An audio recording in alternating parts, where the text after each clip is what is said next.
It feels super weird turning this back on. Hi again, it's been a while. We're gonna get ready together and sort of catch up on a bunch of stuff. Honestly, this video is not gonna be super exciting. However, I didn't want to start off with just like a vlog or a spend the day with me. Last time we spoke, it got a lot of attention, so we're gonna talk about it today. Okay, I actually need to use my hands, so I don't know how I'm supposed to like hold the mic up. I'm literally using my bottle of lotion, so we're just gonna leave it there. First up is skin prep. I already put on moisturizer. I just got this one like yesterday, and so far, actually no thoughts. Like, it's okay. We're gonna go in with sunscreen. Alright, so for starters, I want to address that during the time of me posting that video, I was coming from a place where there was a lot of anger and pent-up resentment for how my situation's been in the last year. Yes, it's been a whole year since I had moved out of my parents' house. Initially, I didn't think that anything that I said was wrong. However, there were a lot of things that I feel like I could have explained a little bit more eloquently, but I do still stand by everything that I said in that video. I feel like I'm applying this like a freaking toddler. I haven't filmed a Get Ready With Me in so long. Apologies if this is just like hard to watch.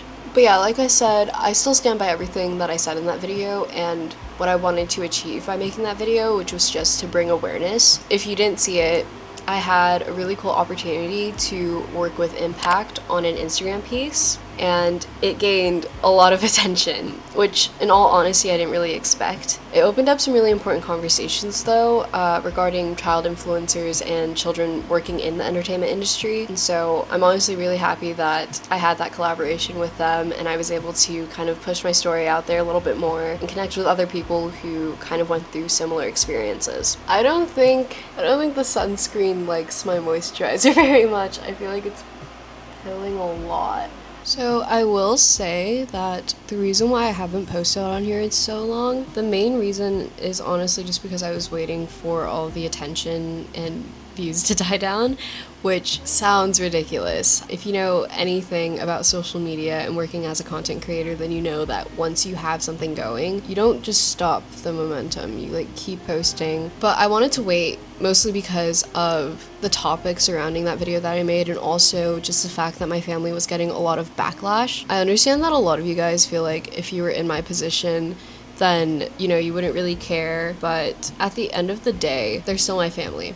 And I know that it's kind of hard to understand, especially coming from a position where like I felt like I had to leave, and just the way that they were treating me and my situation overall. But it also just doesn't justify the insane amount of backlash that they were receiving. I still have 2 younger siblings, you know, and it's still my job to protect them in a way, or as much as I can. And so that looked like, you know, stepping out of the spotlight for a little bit, especially since that video gained so many views. A lot of people have reached out to me asking if I was, you know, planning on taking my mom to court or pursuing legal action. The answer to that is still no-ish. I don't really want to get into all of the details with like the legal stuff, but it's been a year, and I think for me, I am still trying to figure out how I'm moving forward with my life without, you know, having a close relationship with my family. But yeah, anyways, like I was saying, the reason why I wasn't posting so much, it was just kind of my way of mitigating any harm that would come with being related to me. My sister's in high school, and my brother, he's also in school right now. Both of them are super young. It was just me wanting to prevent them from all the harassment and all the backlash that my parents were receiving online. I've also kind of been struggling a little bit with my own relationship with making content and being on YouTube, which we'll get into another time. So my relationship right now with my parents, or more specifically with my mom, it hasn't really progressed at all since I've left. I'm still in no contact with her. Well, yeah, we just haven't spoken. Honestly, I didn't think that there was going to be a lot of progression, especially during the first year of me like not being at home, or I guess like not having contact with her. And I know a lot of you guys have been asking me if I want to eventually mend things with my mom, and the answer to that is yes, obviously. I still see her as my mom, but I know that like right now, for the sake of both of us and like my mental health and my growth, I do know that it's best that we just don't have any contact whatsoever. As for my dad, a lot of you guys have asked me about my biological dad. With our relationship, he's definitely reached out a lot more in the last year, and I think it's just because perhaps it's guilt, maybe it's just wanting to undo a wrong, but we have been talking a lot more. Honestly, I can't blame him for reaching out and talking to me, especially after what had happened, because he's trying his best. I'm gonna give him the benefit of the doubt. So all of like fall semester, I would just completely ignore any attempts that my dad would make to try and talk to me, just because, again, very angry, and I had a lot of resentment as well for him and how he was kind of just like a bystander to all of the treatment that my like mom was putting me through. But in this last semester, I have been a little bit more accepting with talking to him, and honestly, we've gotten a lot closer. Growing up, I never really had a very close relationship with my dad. Like, we barely talked about anything, even while my parents were still together. This is a little bit weird, but I am glad that he's still reaching out and he's continuing to like want to have a relationship with me and kind of just like make things right in that sense. So I am happy that it's gotten a lot better for him and I. Oh my god, this sunscreen is actually just like not mixing well with the moisturizer. Okay, so I guess I should update you guys on how the last year has been. So I just finished my first year of college. Yippee.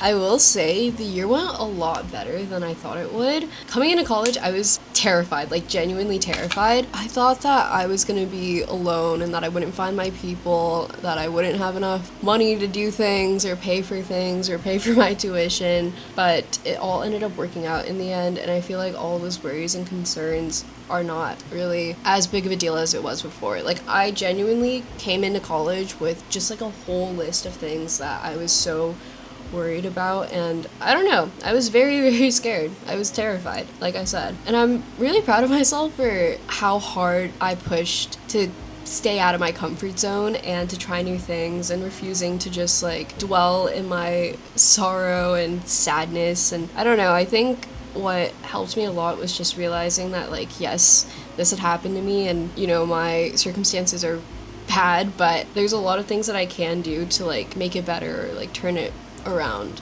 If you know me personally, I'm the type of person that would always stay in my comfort zone, and I like being alone, and I refuse to try new things, new experiences. Like, I'm even picky with my food.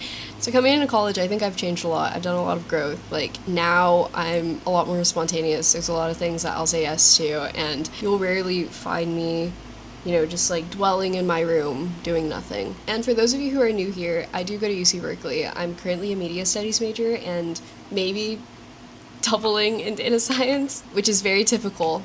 I know, if you know anything about Berkeley stereotypes. But anyways, there's been a lot of lessons that I've learned throughout my time being here, and I would talk about them right now, but then this video would be like 40 minutes long, so that's for another video. This is a side note, but I don't know how people can film get readies with me's and like talk while getting ready, because I feel like I'm forgetting what I need to do. I'm struggling with this so hard. Okay, I just realized I missed a bunch of spots while putting my concealer on. This is great.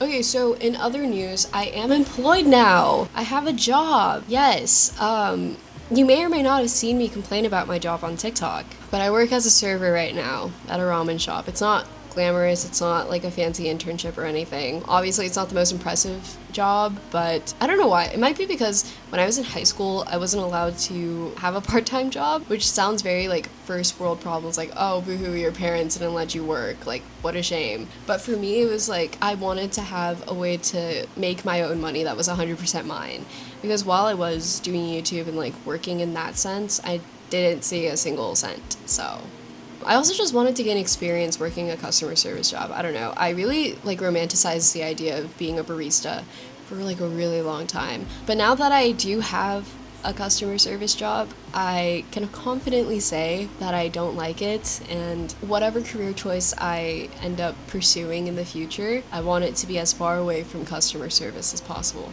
The job itself isn't difficult, it's just a little bit repetitive, obviously, and you deal with people that you just can't believe functions on a day-to-day basis, and they're just completely fine. Like, I don't know. I've dealt with a lot of interesting people, I will say. they're not very nice. As you can tell, I am still in the Bay Area over the summer. I did not go back home. Some people have been asking me if I plan on moving back home. If you don't know, I'm originally from Fresno, which is honestly not that far from the Bay Area. It's like about a 3.5-hour drive from here. The answer to that is no. Fresno will always be a place that I will look fondly at in a way, because it is where all of my friends are at, and that's where I was born and raised for the first 18 years of my life. Since being in the Bay Area, I really like it here. Since I go to school here, and since I am hopefully going to build a future here, being in Berkeley makes me feel a lot more at peace and at home than being in Fresno does. When I go back to Fresno, I kid you not, I start feeling homesick for the Bay. And it's interesting because most of my friends aren't here right now. It's summer, everyone went back home. I still don't feel the urge to go back to Fresno, even though a lot of my high school friends are there right now. And obviously, some of my extended family members who I still talk to are there.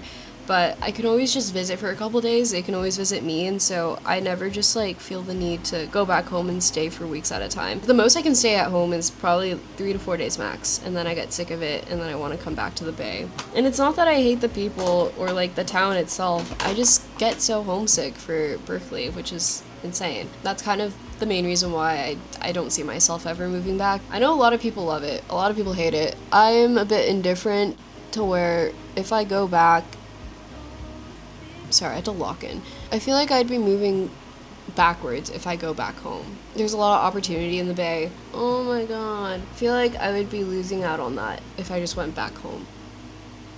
That's good enough, right? Okay.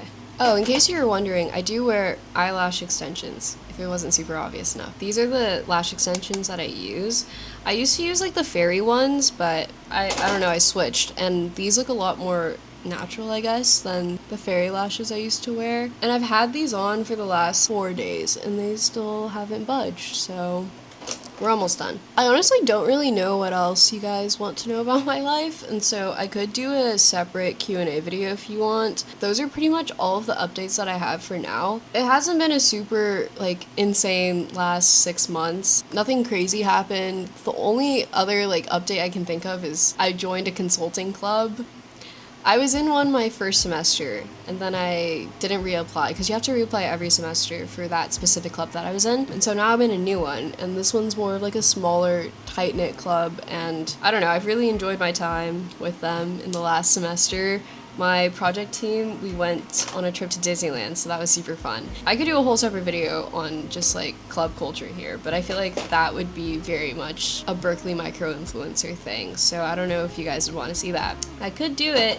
If you guys have any questions about me or things that you really want to know, then just let me know, because I wouldn't mind answering any of those for you. I think the last thing I'm gonna do is set my face with powder, because can't tell I'm super oily.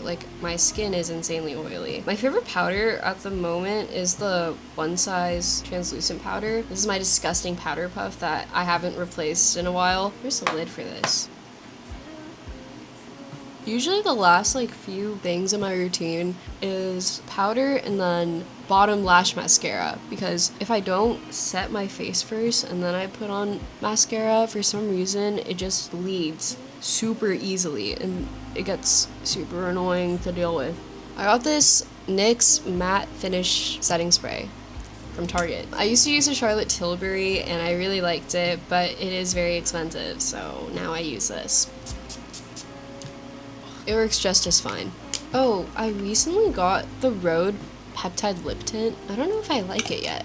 There's a lot of mixed opinions about Rhode. To be honest, I really like their blushes. This is a good formula. It's very blendable, and I like how creamy it is, and it just looks like I'm naturally blushing. But yeah, I guess I just want to say thank you guys for all of the support. I know that the last video that I posted was kind of just a bomb. It was kind of I just dropped it on all of you and dipped, and trust me, I did not mean for it to come off that way. I just needed the time to myself and also to reevaluate how I want to talk about the situation online from here on out, because I still care a lot about my family and the people in my life, and so I don't want any unnecessary harassment or threats coming their way. That wasn't my intention with posting the video. I did not want people to go and find them on social media and just like harass them. But I do appreciate all of you guys for like the kind words and all of the encouragement. I think that also really helped me a lot with just adjusting to a new environment and being independent fully. Okay, I feel like I'm not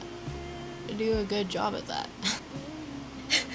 Okay, I think that's the end of the get ready with me. But yeah, thank you all so much for the insane amount of support, and honestly, I can't believe how many of you still follow me and want to see me post on here. Like, that's just insane to me for some reason, and honestly, it makes me really happy knowing that I do have a community on this platform still, and I have a lot of you guys who still encourage me and support me and send such positive messages. Also, oh, wait, okay. We got it. We got the 100,000 subscriber silver play button. Absolutely insane. And now we have the plaque to prove our incredible milestone. Honestly, I sort of feel like I don't deserve this because this marks like the second video to be uploaded on this channel and we've already reached a milestone. However, I do feel like seeing this next to my desk every day will help me feel encouraged to post more on here. And it'll also remind me of all of you guys and again, the community that we have here. Anyways, thank you all for everything again, and for always listening. I'll probably see you in the next video, whenever that may be. Bye-bye!